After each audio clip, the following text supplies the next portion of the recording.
Hello, everyone. If you're watching this live, it's Monday, so welcome back to the week. Let me know if my levels or everything is okay. I've got the chat is enabled. I was trying to think about things to talk about, and someone had mentioned, I think, on one of my videos. I don't know if it was last week, the week before. Well, looking for tools to take random encounters and or not recreate, uh, essentially create more encounters that were non-combat oriented, that could be potentially social, maybe exploration. Um, so I don't have a particular tool for that, but what I thought I could talk about is taking the wandering monsters or random encounters, however you're doing, and maybe give some ideas on how to use those to sort of springboard into maybe more interesting or different or kind of open-ended encounters that aren't strictly combat. I will mention a couple things. Like I said, I don't have a specific tool, and if you're in the chat, you can hit me up with a tool if you have one. I don't have a specific tool for doing that, but I could talk about some methods. And there was one thing that occurred to me, which I guess is kind of a tool, but I'll get to that when I get there. The first thing is, I think, right, as a GM, and Fred Daniel says in the chat, sounds okay, great. As a GM, you really have to know your strengths, know your weaknesses. So if you are not a GM that loves to think about stuff on the fly in the moment, that kind of improv is not your strong suit, then you want to develop your own set of tools and mechanisms to work to those strengths. If that means that, hey, I'm not great at coming up with stuff on the fly for anything really, but certainly for wandering monsters and any other kinds of random generators, as people have mentioned in the past, roll them in advance. One of the advantages of having them rolled in advance is they can kind of be percolating in the back of your brain, so that when your party is moving through an area and you know that the next potential encounter we're going to run into is an owlbear, for example, then at least for me, I think that that's then playing in my mind. Okay, owlbear. And so then if I roll, I rolled that 1 or 2 or 5 or 6 out of 6, whatever numbers you're using, and you go, okay, I have that random encounter. My brain's already been kind of thinking about owlbear. And so I can start working in the owlbear stuff, and it's not catching me by surprise like it might be if I didn't have any idea and I'm just kind of rolling fresh. With that in mind, once I have, and I'm going to give some examples from my home game, because I've done this actually, it's come up a couple times fairly recently, so it's fresh. So I'll be able to go into more detail and kind of explain it. What I like to do is when this encounter comes up, as I have said before in other videos on random encounters, right, is this is not a computer role-playing game, Final Fantasy VII, the screen swirls and there's plopped into a space and the owlbear's right there, and, roll initiative. What you want to do is you want to be thinking a little bit in advance. So if you're rolling for your encounter, and you can use the encounter distance rolls that should be next, right? You've rolled up an owlbear, then you're rolling up how far away that owlbear is, assuming it's far away. Then you could start to build that context around, well, what is this owlbear doing here? Where is it amongst this area that the party is going to be traveling through? Let's say you rolled and the owlbear is 120 feet away, more or less, right? It doesn't have to be straight ahead right in front of them. It could be off to the side. Could even be down or up, depending on the terrain. If it's hills, maybe the owlbear's a little bit over the side and kind of up the slope. Maybe there's a cave or something else where it might be sleeping, right? Its lair could be up there. Or it could be doing whatever owlbears do in other spots, but you want to think about that distance, think about what your terrain is around it, start building up that context. I find that once you start building up the context, you're immediately opening up more options for your players, because if the owlbear just drops in front of them 30 feet away, roll initiative, even if you don't say roll initiative, generally that's going to lead, especially with kind of animal-like or perceived to be, dangerous monsters. You say, okay, there's an owlbear 30 feet in front of you.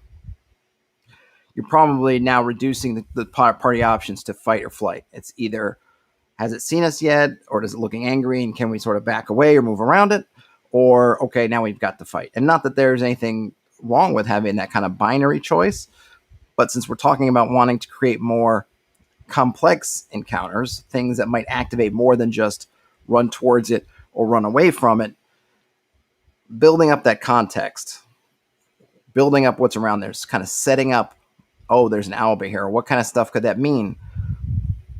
Feathers and fur and stool and smells and maybe scratchings on trees. If we're in woods, I know that bears will mark trees. They'll claw trees. Perhaps owlbears do something similar. Perhaps they do something else. Once you're building that in there, now your party is going to be faced with more choices. Now you've introduced into this encounter potentially an investigation or exploration element. So they see a stool, or maybe they see feathers that don't look like bird feathers, and it's mixed with fur. And again, this is going to depend. These details are going to depend on your particular idea of what an owlbear looks like. But as you're feeding those details to your players, suddenly now they're thinking about, okay, well, what skills or what knowledge do we have to try to determine what it is? Is this worth something we should try to find it, or should we try to avoid it? Or should we just, hey, it's off to the side and we're not going to pass it anyway, so we can ignore it. So right, just by introducing those kind of aspects, right then you have increased the amount of decisions that they have to make, from just flight or flight to let's figure out what it is.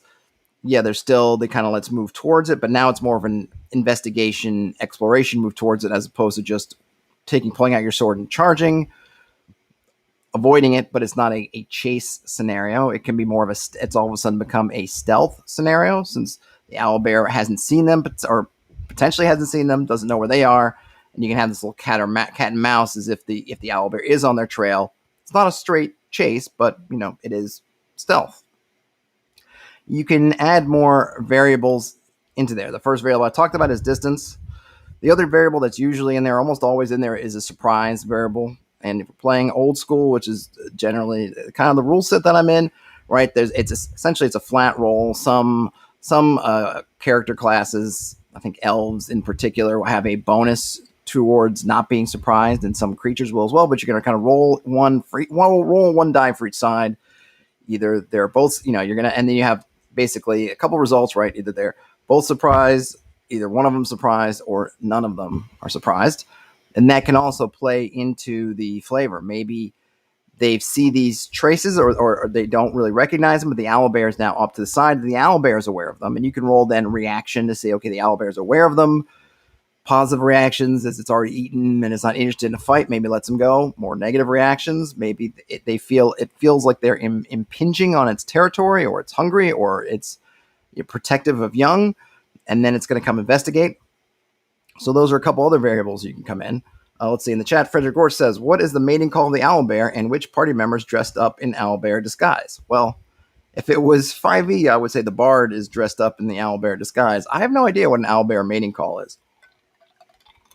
That'd be something to look up. I'm sure you could probably go to freesound.org and look up a bear call, look up an owl call, and kind of munge them together in Reaper or Audacity or something, or Audition, and see what it comes up with. Probably it was a good idea, but that could be something. What does it sound like? What do the calls sound like?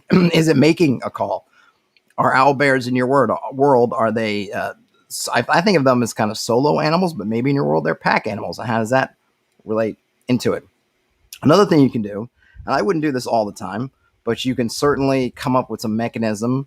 And I kind of fly by the seat of my pants. If I feel like this is something that might happen or sounds reasonable, I'll roll it. I don't always have a roll to determine it, but you could, right? Is adding a second creature into this mix. So you rolled the owlbear encounter.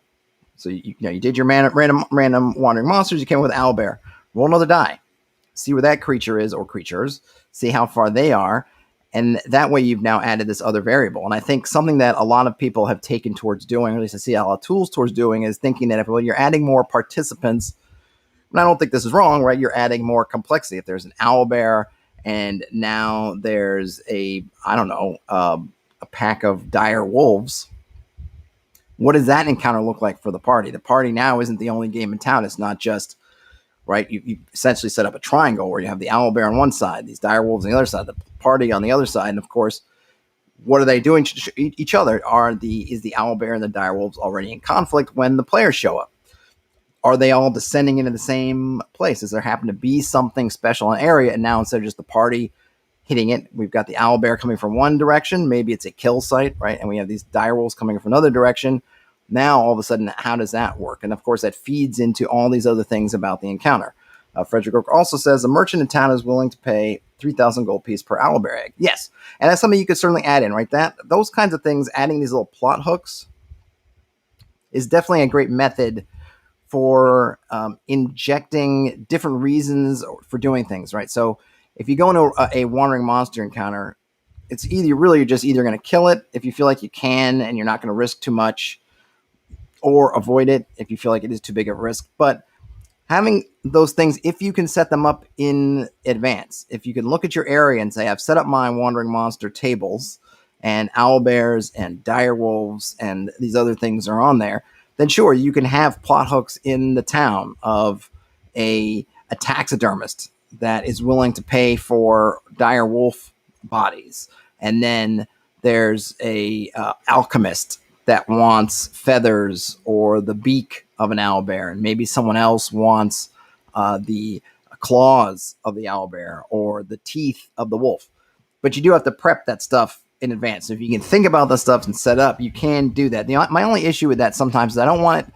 I mean, for me anyway, and obviously your mileage varies, I don't want it to turn into what I feel like is that kind of MMOization. And I remember playing some MMOs a long time ago, and like you go into the first town, and the first guys in the first town be like, okay, find me 10, rabbit pelts, find me 6 giant rat tails, find me 12 snakes. And then you go off into the area that's surrounding there. And of course, there are snakes, and then there are rabbits, and there are giant rats. And then you go ping, pang, pang, ping, boom, gather the stuff, and you go back and you handle those out.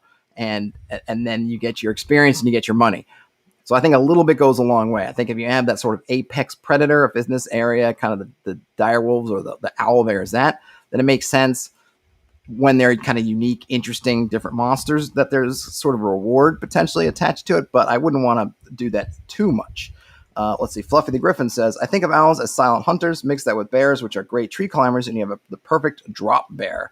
A huge beast drops out of the tree right on top of you. Yep.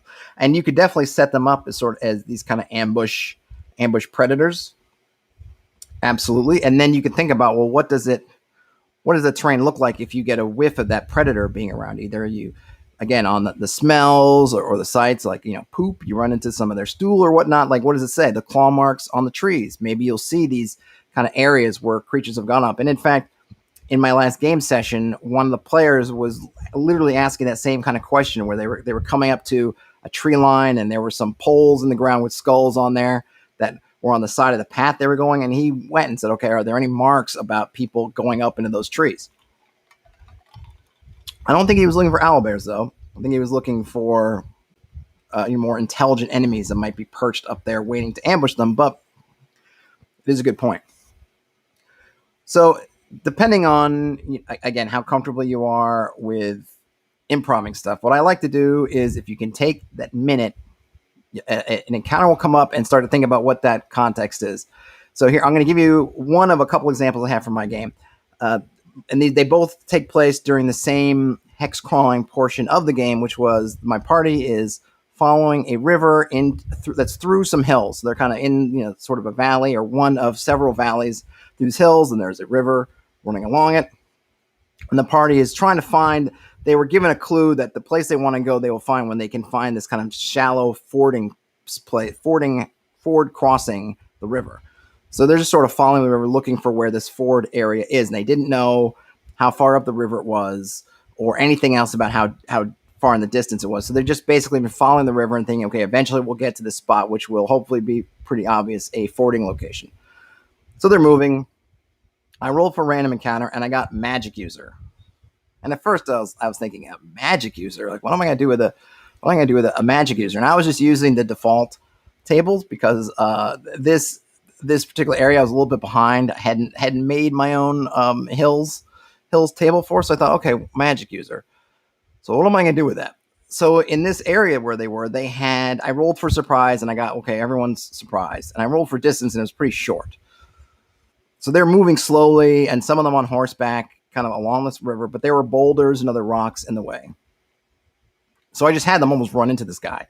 This magic user, disheveled. He's down by where the river kind of takes a little turn, and he's just down there kind of slurping water into his mouth, and the party's fairly quiet, and there's the noise of the river and everything doesn't hear them, and almost smacks into the horse, and just kind of skids backwards. So that was the kind of opener to the encounter. Now I was ready for it to go into a combat encounter, but I didn't push it into a combat encounter. I pushed it into, okay, he's surprised, you guys are surprised, and then I just kind of let them play it. So in this case, what I didn't do is just go into all of a sudden take an aggressive stance. Just in my mind, right? I'm thinking about, well, what is this guy like? What is this magic user like? And going back to that context, is this area is not particularly lush. There's nobody here. There may be a half a day's ride, if not more, from the kind of nearest town. There's nothing here at all. So why is this magic user here? And of course, there are multiple options of why a magic user alone might be there. But the one I chose was that this guy is just kind of an outcast, just kind of crazy. And he's just sort of living it rough out here until he could figure out something else to do, or just, in terms of had to get away from somebody. And now he's just sort of here. And the party kind of had a lot of fun with sort of the role-playing encounter. And in fact, they ended up taking this guy prisoner. I was really playing up the fact that he's crazy, and I haven't decided whether he's really just crazy or if he's kind of crazy like a fox crazy. I mean, he is definitely a little bit cuckoo, but whether he's just completely insane or whether there's kind of a method to his madness. But they took him prisoner, and they carted him around for about overnight and into the next day. And in fact, he was there when this next encounter, which I'll talk about, happened, and it kind of added another element to there. But I just randomly generated a name for him, which became Bogwig the Magnificent. He would talk very loudly and about his powers, but when they inquired where his spell book was, he didn't have it, and he wouldn't tell them kind of where it was. I think he said he was telling them that he was looking for it, he lost it, or somebody took it from him. I think it was maybe because he feels very persecuted. And of course, his persecution complex only increased when the party took him captive, essentially. I'm not sure what they thought. I think they were hoping they could maybe squirrel some magic knowledge out of him. But, he was talking about how magnificent he was, but that he was just falling on hard times. But he was telling these stories, but the stories never really seemed to come together, or there were just big flaws in the stories. So I really just had fun just kind of playing up the fact that this guy was nutty. Now, none of that information is in what I rolled on the Wandering Monster table. All the Wandering Monster tables said was magic user. So this is just all playing in my mind. And I think if you're not like me, if you don't feel comfortable doing that, that's something you can do, right? If you had that magic user if I had that in my notes as they're moving up the hills, I'd pre-generated it, then in the back of my brain, I just would have been thinking about, if the magic user comes up here, maybe this will be who he is. And if it comes up over here, maybe this will be who he is, right? You can have fun playing with that. Now, I don't need another tool to come up with the context around the magic user. Frederick Ork says, audio much improved today. Great. I don't need another tool for this magic user, but what you could use was something that I ran across when I was covering that D30 Sandbox Companion, and that is it had a table for generating adventure ideas. Think of a lot of these, particularly the intelligent NPCs, as they are adventurers going on their own adventures that just happen to be intersecting with your party.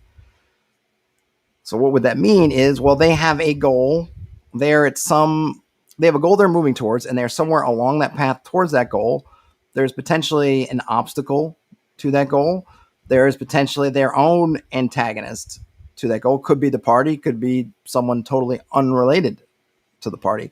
And, just from a personalization, or, there's probably some need that this adventure is fulfilling. So for Bogwig the Magnificent, I didn't really do one up, and I'm still kind of mulling over what his goals are. But I could have rolled up some kind of adventure for him quickly using one of those tables. Maybe he's trying to get somewhere. You have these general things, right? He's trying to get somewhere. He's trying to get someone, trying to get away from somewhere, trying to get away from someone, find an item, right? And what is the obstacle that he's in the middle of? Is it just a travel obstacle? Well, it's somewhere down the way, and he's just trying to get there. It could be something else. It could be he needs something he doesn't have. Could be he needs someone that isn't with him, depending on what the goal is. So you can put all that stuff together, roll them all out at the same time, and say, okay, well, I've got a magic user. He's looking for his lost spell book. Who has it? His ex apprentice. And what's the obstacle preventing him, or at least at this moment, that stands between him and finding the ex apprentice and the spell book? Maybe it's he just needs to get there. Maybe it's he doesn't know where the ex apprentice is.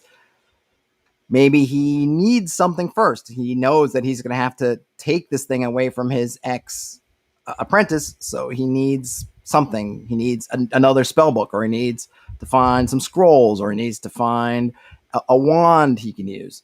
There are a multitude of things. But if you want to generate these kind of in advance, or if you have something automated, or you don't mind rolling a bunch of dice over 30 seconds or so, you can create a whole little adventure hook for this person, which of course you just have to be ready that might become a side quest or an adventure for the party, right? What if they, depending on how the party decides to relate to Bogwig, what if Bogwig decides to tell them, they ask him where's his spell book, and he says, oh, my rotten assistant so-and-so had it. Maybe the party goes, oh, well, let's help get it back. And then the party, I think they just would have wanted his spell book. I don't think they cared much about Bogwig.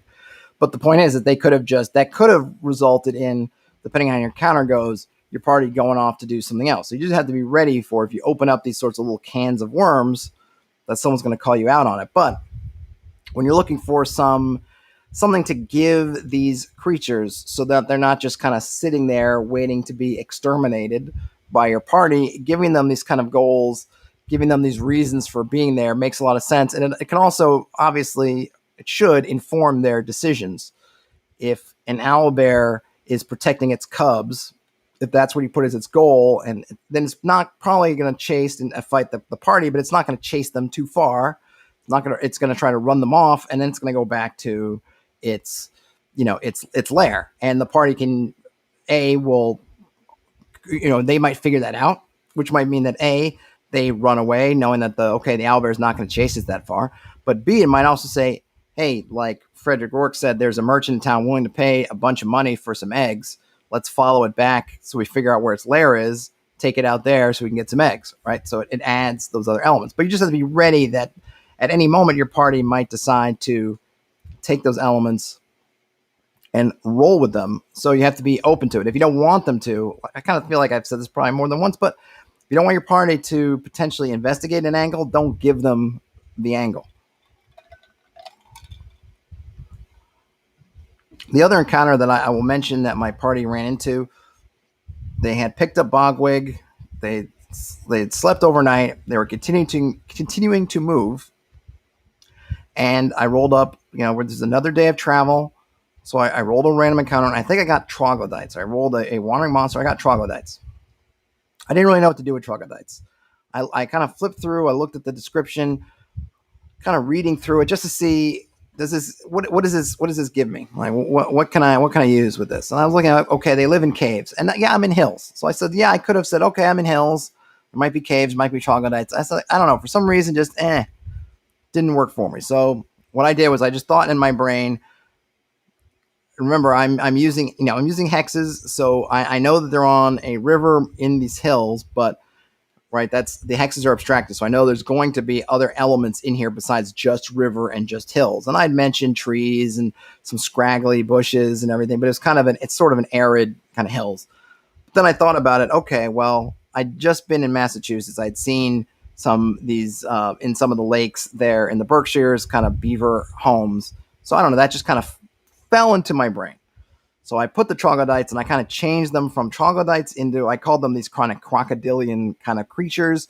And they were essentially, you think of them as sort of reptilian versions of beavers, where they had kind of dammed up an area and put a giant kind of house in it. But they're carnivores. And the house was made of just all the kind of detritus of things they'd eaten and stuff like those, like muck and bone and sinew and hide and skin, all just patched into this kind of giant, mucky, yucky hut in the middle of this area. And so what I started to describe is, first, the smells, how just the smell just started to get, because I kind of passed through an area and it was just like a wall. All of a sudden, it's like, oh, this just awful smell. And then the river kind of widened and it got very sluggish flow, and these kind of tall grasses were there. And they could just see over the tops of the tall grasses this kind of massive mound. I started to describe kind of what they started to see poking out of the mound. Fluffy the Griffin says prime real estate. Yeah, I guess depending on your purpose. And I could have put the crocodilians out in the world, right? I could have just stuck them in the swamp and had them be there. But I knew that these guys were going to be, they're animals, and I thought they're going to be aggressive. But I didn't put them there. I put them in the hut.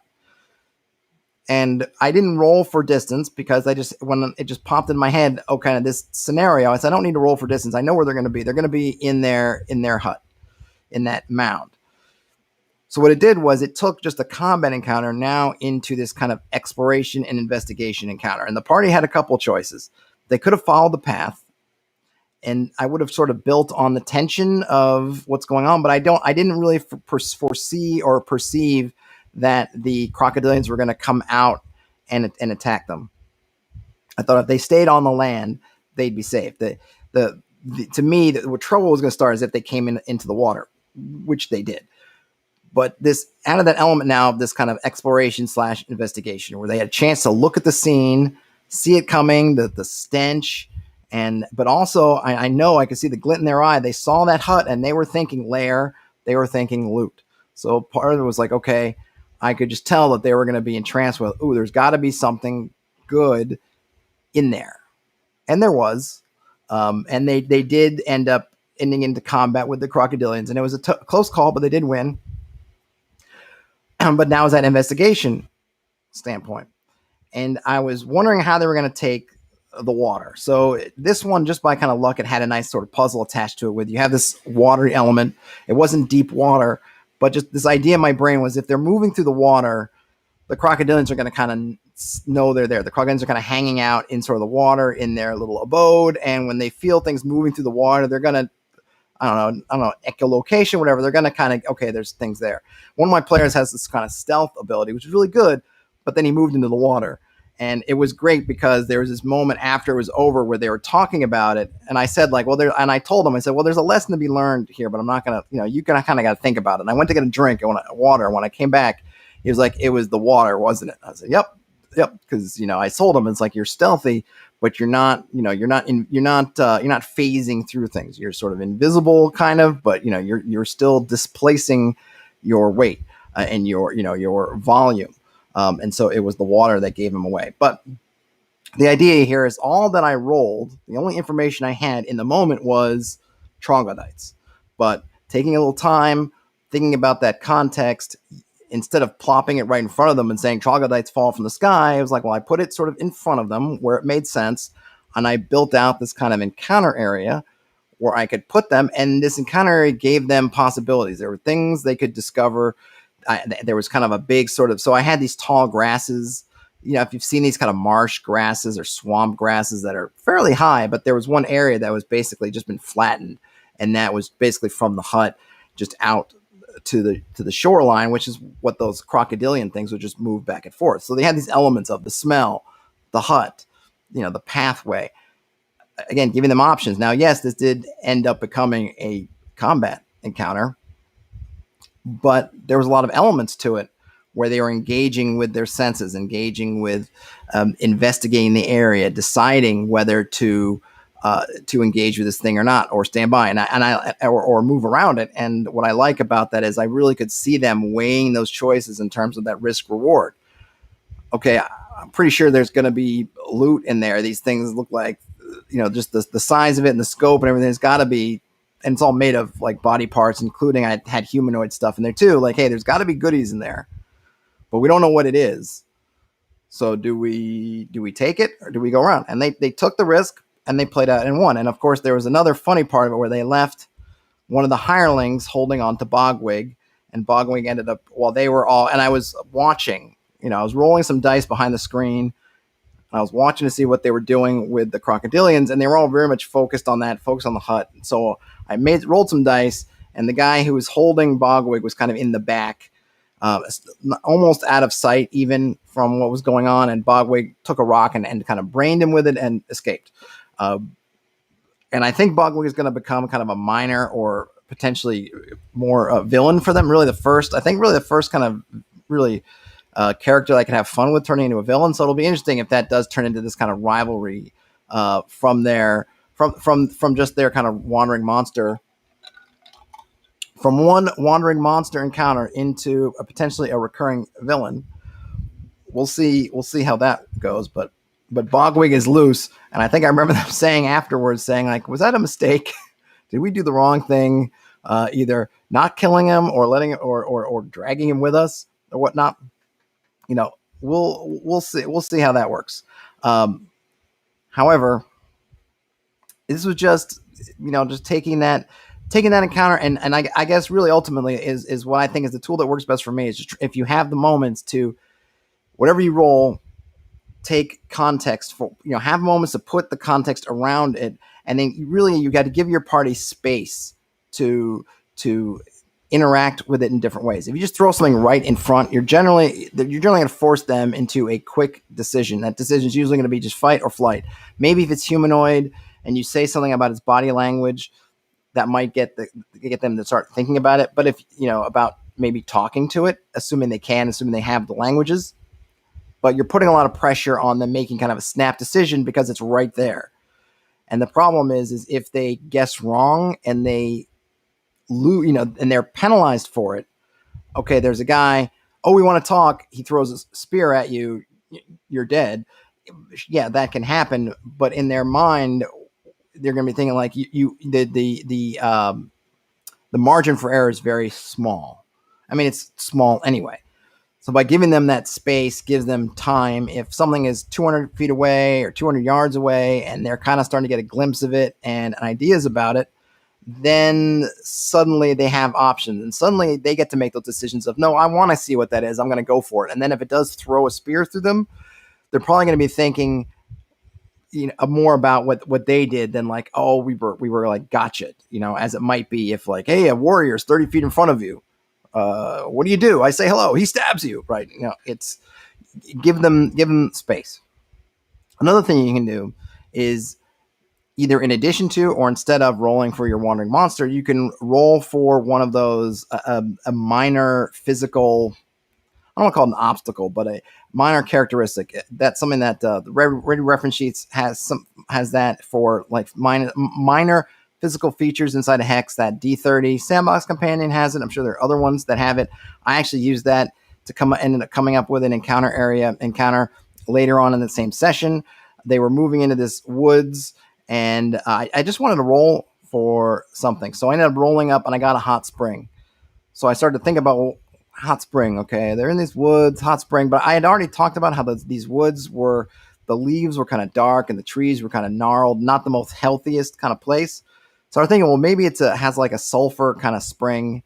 And then I thought, well, let me put it's not just a spring, it's kind of almost a fountain, like a ruined fountain, or maybe it was a shrine that was built kind of around the spring, and it's all broken, so the spring is just kind of bubbling up and kind of flowing over and into the area, and maybe it's really infected the entire wood ultimately over years, but there's kind of an area that was in there, and that was really all it was going to be. But my party at the end of the session decided they wanted to kind of excavate the place almost, so now I'm going to have an acidic sort of a sulfuric elemental show up out of that, so it actually will turn into kind of a wandering monster thing. But the point is, again, is you're putting something in front of them. When I rolled it up and I thought about, okay, it's a random, it's a spring. What is it about the spring that makes it interesting or different, or kind of why is it here, or how is it affecting the environment? In my case, I already had this kind of environment of a really not healthy, kind of drab, dreary wood. So I started thinking about, well, how could the hot spring didn't come first, the wood came first, but in thinking about the spring, I thought, oh, this in a way gives sort of an origin for the wood, or at least partially. When the party gets the spring and checks it out, they might think of, oh, okay, this is why the wood is so drab and dreary.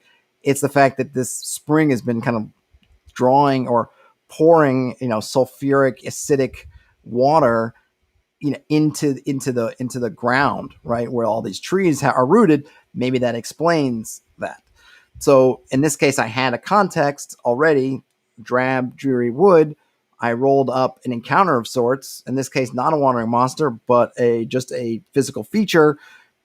Tie them together. But then, being at that physical feature, I started to think about it. Kind of right at the end of the session, I'm thinking about. I'm like, what do I always think about when in dungeons and places when you have these things of water, and it's always again that they always seem to be classically these areas of risk reward at the bottom of wells. Oftentimes there's some kind of treasure or the promise of treasure, and there's usually often some kind of trap or creature element, right? I forget, it might be in Tomb of the Serpent Kings. I think there's a well or something in there, and there's an iron or lead chest at the bottom of it. But of course, that's because the clear liquid isn't water; it's acid, right? But I think you find in a lot of classic modules these kind of wells and fountains, right? Either you drink them and something happens, or there's something at the bottom of them. So having that location and just thinking about it and letting it sit in my mind as the party keeps moving around and sort of trying to figure out things about it because it really intrigued them. Started thinking like, yeah, there should be something here. Did the elemental exist first and then it was corrupted into being how it is now? Or was it this kind of elemental that was already corrupt, or this kind of weird acidic elemental and it did it to the place? I haven't decided yet, but the party doesn't know, so I don't need to know. What I just needed to do was, just fit things around it so that, maybe my party will never realize this was all randomly generated. They might think, oh, this was totally here and it was meant to be here, which of course for me is like the ultimate goal. If they feel like, oh yeah, this stuff was totally meant to be here, great. But again, you're just creating these elements, giving them context, I think will automatically put that complexity. Now, of course, the thing is about you could probably, if you think about it, if you want to find something in common through the things I've talked about, the wizard, the crocodilians, this fountain or spring is kind of the promise of something. There's something of interest there. It's not just, oh, look, there's a rock. It's what is it that draws the party? My party, we're playing, pretty much straight up, gold experience for gold. So naturally, when they think they can get treasure or loot out of it or discover something, I know that's why that led them to want to entice them into messing around with that mound and the crocodilians. I kind of get the sense that they're sort of looking to see, because I kind of set up that there might have been a battle here or some kind of fight, and this thing was partially destroyed and ruined, actively ruined, not just ruined through dilapidation. So I know they're kind of looking around. Ooh, could there be some loot here or some kind of traces of something here? And then for the magic user, they're interested in magic. I have a couple of them are sort of semi-magic using classes, and they don't really have much spells yet. So I think they were looking at, maybe we could learn a spell from him, right? So there is that element of what are you adding into these things to make it interesting? What is the interest point for the party? If they are going to consider engaging with this thing you're putting in front of them, why? What's in it? What's in it for them? Tank Pal says hello. Hello, Tank Pal. Thanks for joining. I know you've often talked about wanting to come in but not being able to, so I'm glad you're able to come in. So you really want to think about these things that are interesting to them, some kind of promise. And this is the kind of tropes you can pull a lot from fiction, from movies and other things. Is usually just don't run into random folks on the road. If it's gonna be in the book, it's gonna be in the movie. Usually, it's somebody that knows something, someone that has, it's portentous for some reason. So you can play into that. If you want to just have a guy show up on the road and have your party engage with them, give that guy something to say. If it's just Farmer Bill saying, "Hi, I'm Farmer Bill," the party may do that the first time, and then they're going to maybe the next time they see a farmer type, they're gonna be like, "Ah, that's just another farmer." So you want to kind of make it meaningful. Tank Pal says, got a bit of lunchtime to watch a bit. Great. Thanks for coming. I already had my lunch. Leftover pastrami. Delicious. What I was going to say, too, is if whatever your wandering monster list is, increase it. I don't think you need to get, for me, I don't need to get super granular with, hey, this is a human. I need to make a whole list of farmer, cobbler, tinker, warrior. You just see kind of human, and I can use the context, right? If it's a human and you're on the road between villages, then yeah, it could be a tinker, could be anybody really. I could just come up with one. If you're in the middle of the wilderness, maybe I would think then maybe it's someone, a hunter, a forager, a furrier, or a trapper. I guess maybe is a better word. Trapper, prospector, panning for gold out here in the hills. Could be a lot of things. Tank Power says, what time zone am I in? I'm in U.S. East. I'm in Brooklyn, New York. Tank Power also asks, do you create your own wandering monster list from scratch or start with the DMG ones? Both. I use the DMG ones as a base, and then I will kind of tweak them to suit.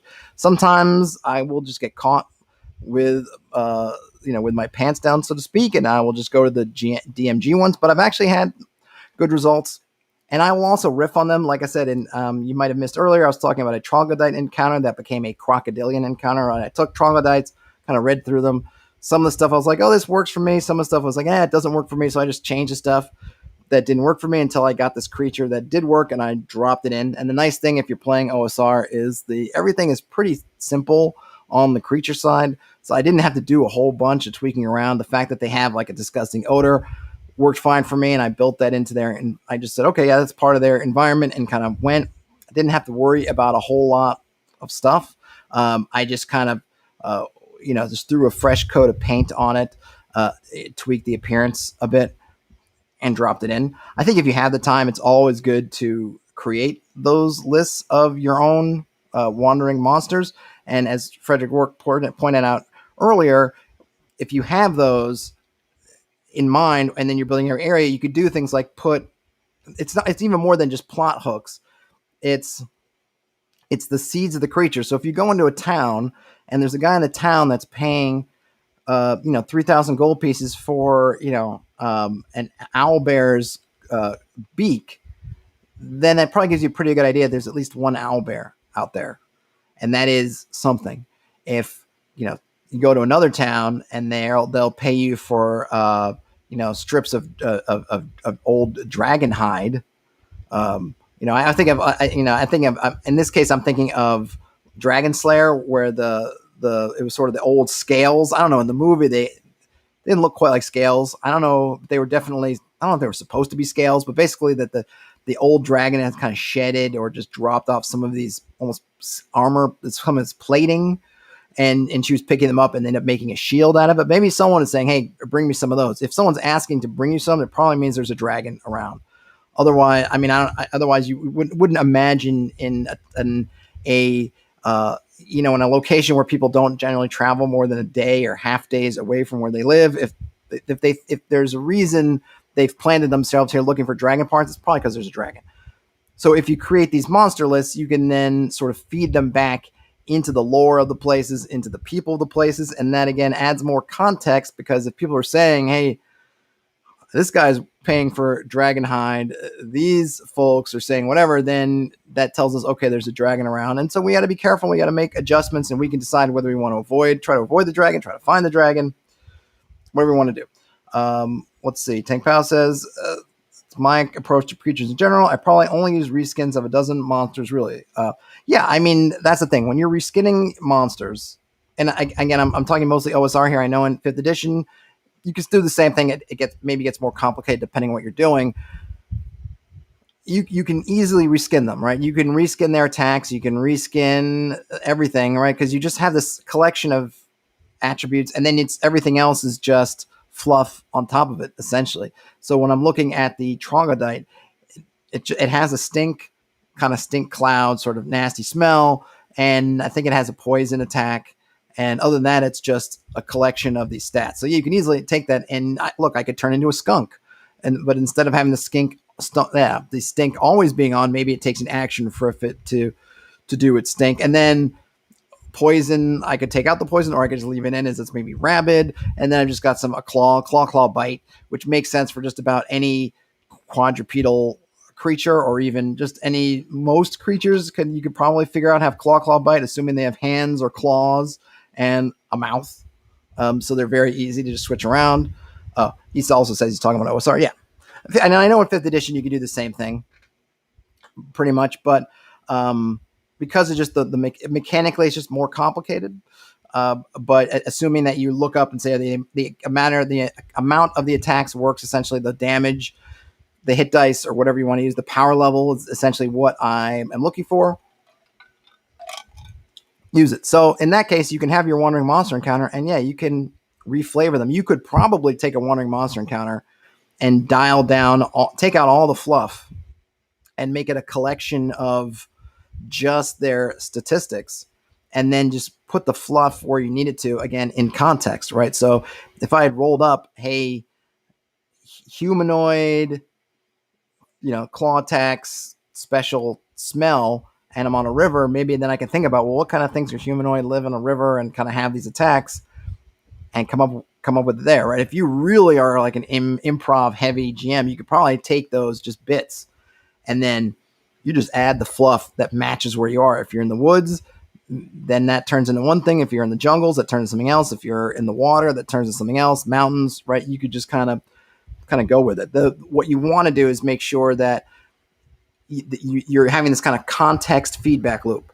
The environment is putting context on whatever the encounter is going to be, and that kind of encounter, you can see the context for the area, right? So in my case, I had these crocodilians in the river. They'd turn the river into the swamp. So I had this nice thing of, okay, they've taken the river, they've made this swamp, the swamp sort of feeds back in, and everything kind of matches.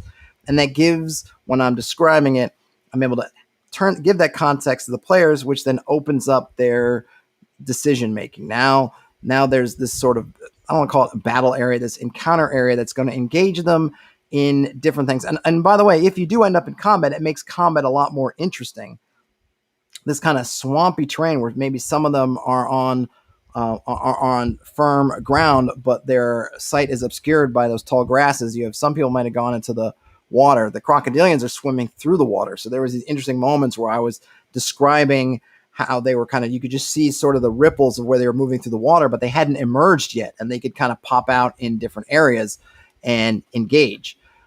You have to set that all up. Either you have to set up beforehand, or you have to be able to set it up as you're going. And as I said at the beginning, use whatever method you feel comfortable using.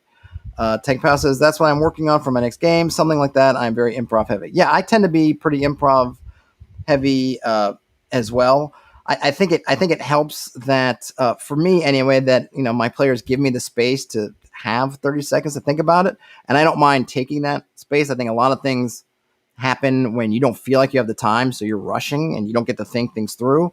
Sometimes that could be on your party's expectations. Sometimes that could be something you're doing to yourself. So you really have to think about the kind of GM you are, think about how your party is, and figure out how best to merge those things together. So making your wandering monster list and expanding them. If you want to have a lot of entries in your wandering monster list that are not outwardly hostile, if you feel like for your party that if they see monster, they're going to attack, and you want to have humans, or you want to have different humanoids, you want to have your whatever species, playable species are in your game, your elves, your dwarves, whatever, you want to have them in there, add those to your lists. I don't need to have a random encounter list that gives motivations and gives things. So, okay, there's an elf monk, and he's here burying a priest who died at the monastery up the hill. If those work for you, feel free to use them. Also, Tank Pow says, yes, I have a big sign on my DM screen that just says, just breathe. A few seconds can make for a break. Yes, just breathe. Relax. So I don't feel like I need to have super detailed encounter lists. If that's what you need, you can make those. And this is where I said at the beginning, I don't have any tools. I don't have a particular tool for that. Please post in the chat or post in the comments after this if you have tools that make those encounters. What I found when I see them in print, I wish I could remember books, but I definitely have seen them, is that they become less and less useful to me over time, because I don't want to have just repeating counters. And with those kind of lists, I think you just end up getting through some of them, and then you start, unless they're really big lists, and even if they are really big lists, sometimes and then are getting repeating entries on the list. So the first time I've seen, okay, a monk by the side of the road that's burying the priest from the monastery up the road, that's great. It's going to sound great. It's going to be wonderful. But then the second time I get it, now I'm kind of back to square one. Now do I think about, well, is it another monk? they're not bearing a priest, or is the priest just dead and not doing it? And then it's like, well, if they're not, so this one's kind of specific. What if I'm not on a road, I'm at the beach? Is the monk burying this priest on the beach? Doesn't really make any sense, right? So I just find that when you get really granular, the first time you're running to them, that's going to seem great. Wow, that's really, this gives me really specific thing. Bam.